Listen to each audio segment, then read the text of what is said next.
He was just 19 years old, a college student driving home on a quiet spring night. He called his parents when his car got stuck, but during that 47-minute phone call, something went terribly wrong. And then he vanished. There was no scream, no crash, no goodbye. Brandon Swanson has never been seen or heard from again. What happened on that desolate Minnesota road in May of 2008? Let's unravel one of the most chilling, unsolved disappearances in American true crime. Brandon Swanson was born on January 30th, 1989, in Marshall, Minnesota. He was smart, independent, and responsible.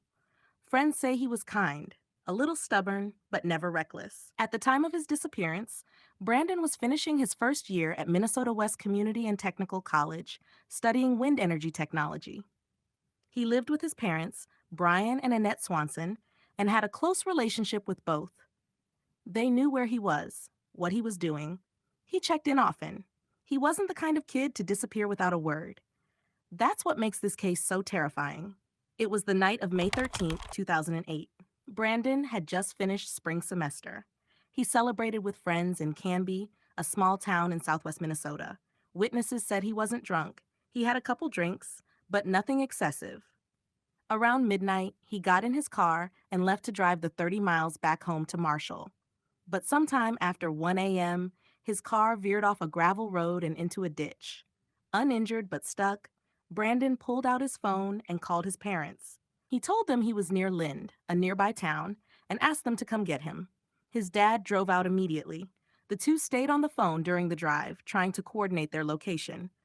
Brandon said he could see the lights of Lind and started walking toward them.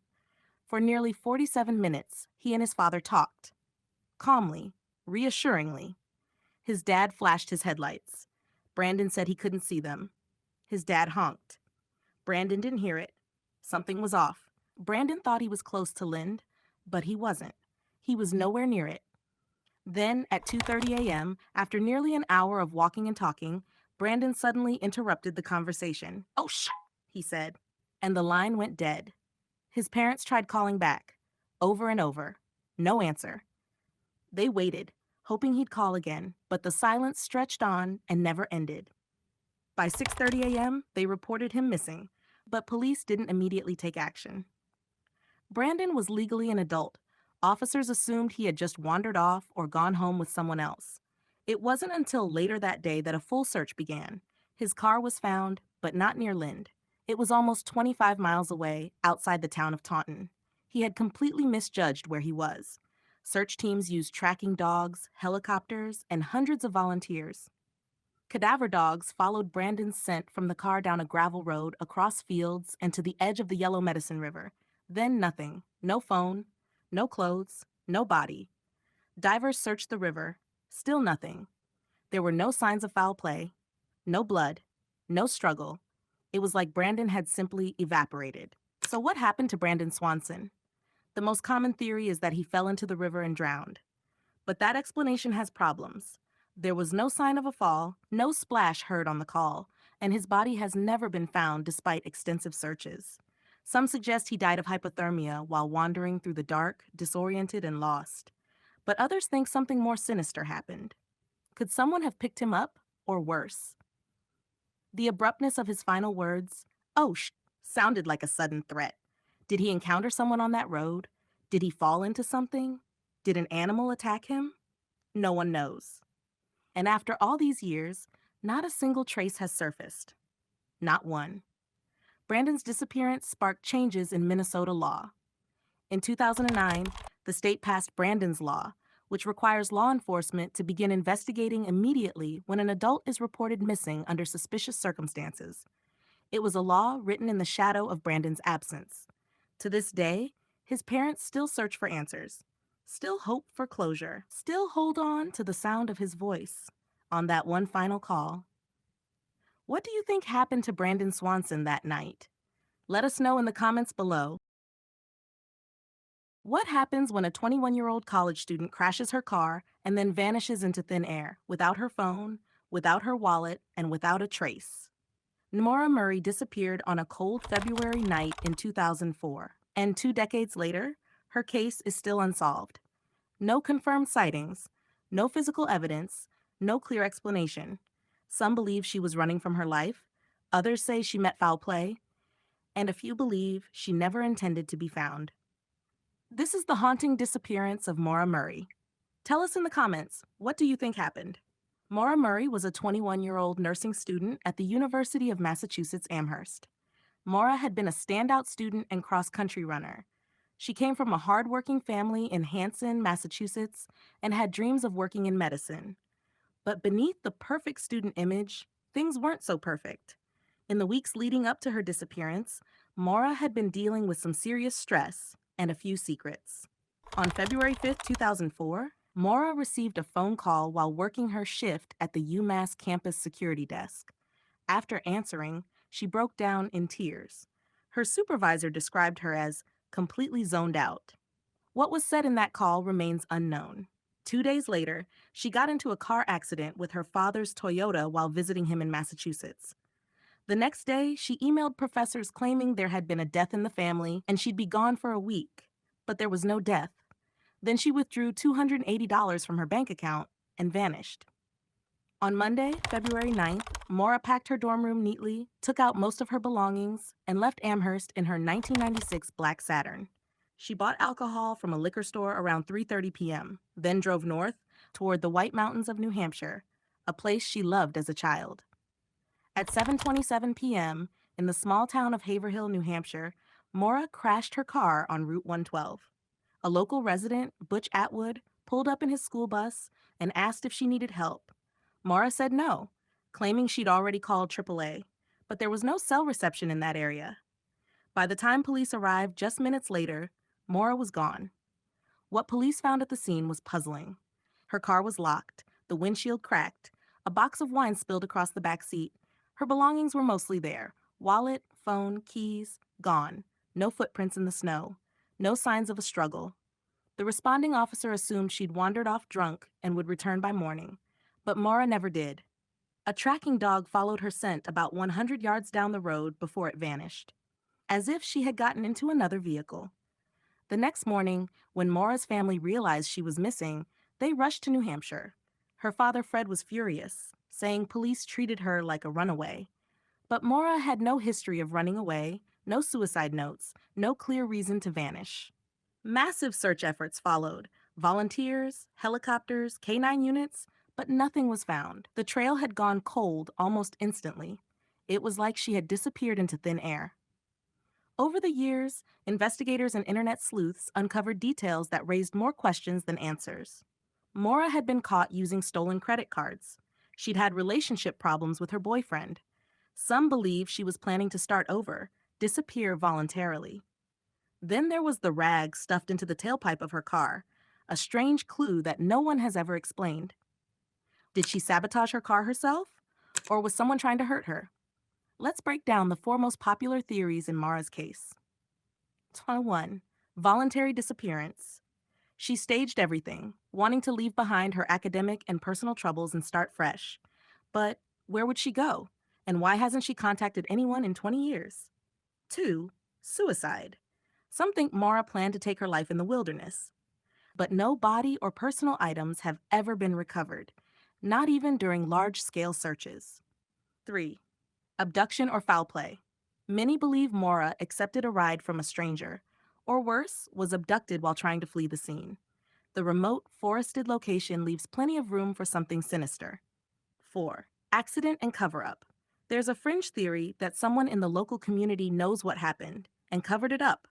Was it a hit and run, an assault? Some even suspect law enforcement involvement. Which theory makes the most sense to you?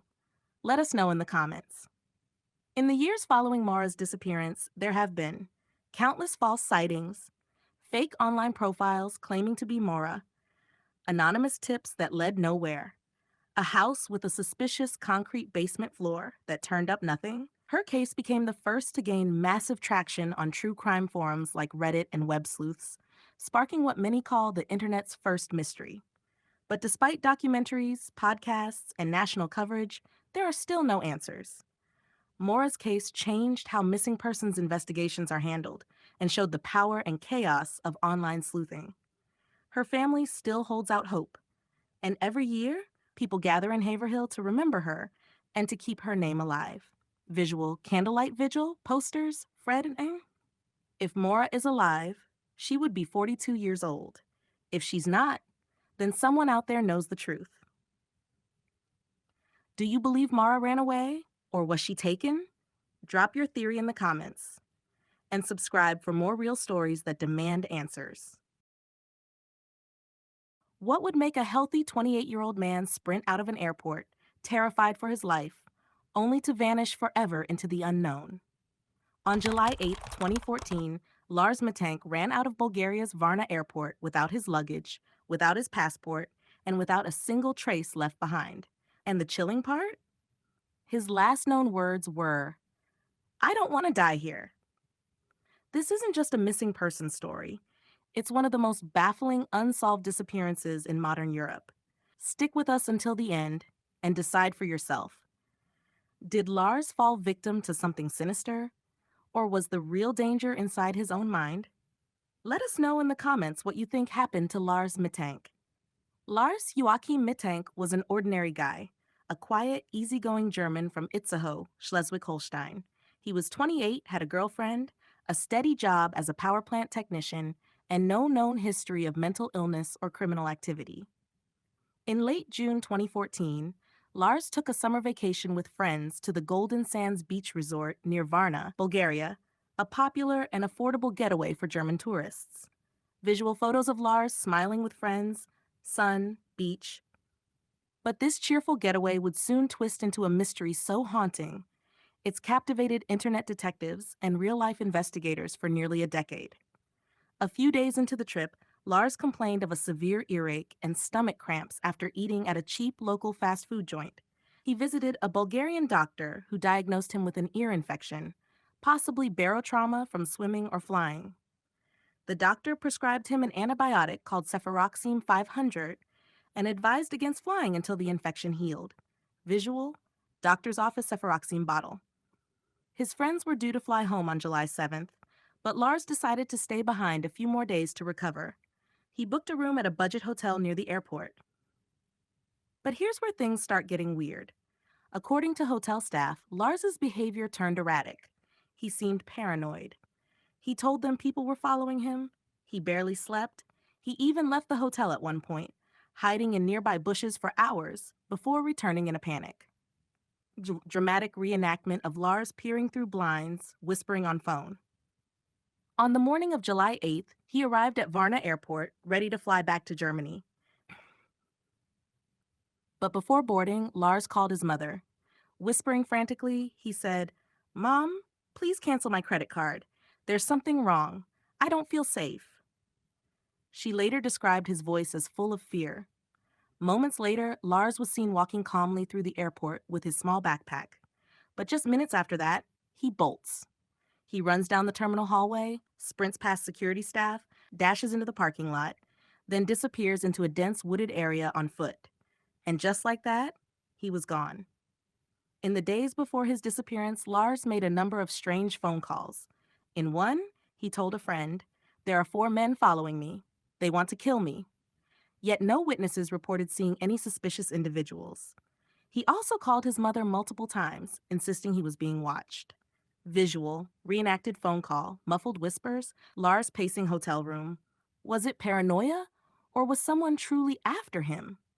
Security guards at the airport claimed they saw Lars talking to a doctor just before he ran, but nothing in the doctor's report indicated any threat or agitation. No one has been able to explain what caused his sudden terror. Over the years, dozens of theories have emerged, some logical, others more far-fetched. Theory 1, medical reaction or psychotic break.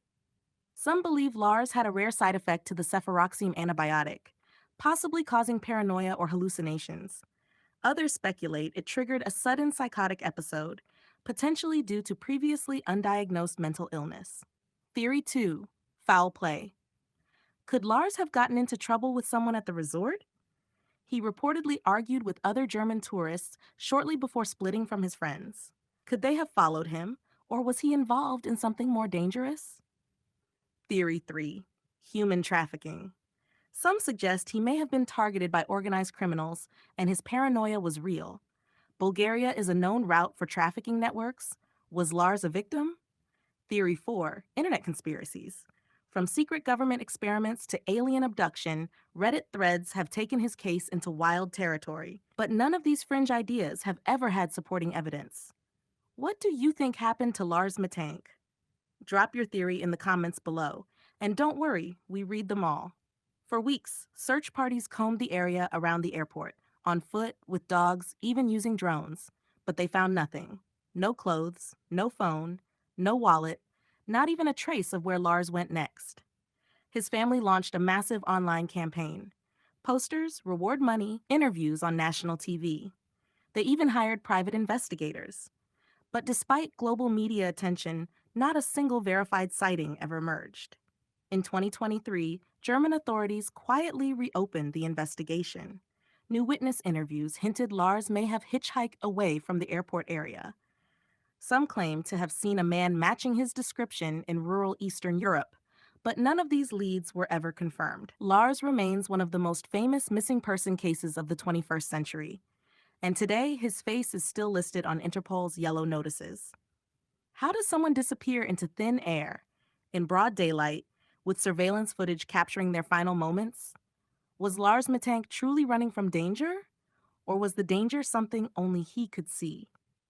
Whatever the truth is, it left behind only questions, and a mother still waiting for her son to come home. If you found this case as disturbing as we did, give this video a like and hit that subscribe button for more real-life mysteries.